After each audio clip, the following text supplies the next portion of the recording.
Crew, also known as rowing, is a competitive sport that is strongly focused on technique. The technique is mainly focused on staying consistent with the person in front of you, making a great example of transformations and symmetry. The first example is of translations.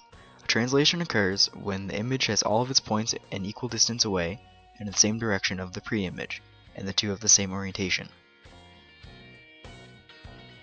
This can be seen in the start of a race and how all boats must be parallel to each other as to not crash, creating congruent vectors, and must be facing the same way, making their orientations the same.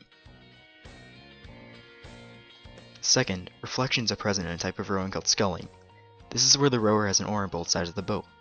A reflection is where the image and pre-image have opposite orientations and parallel vectors.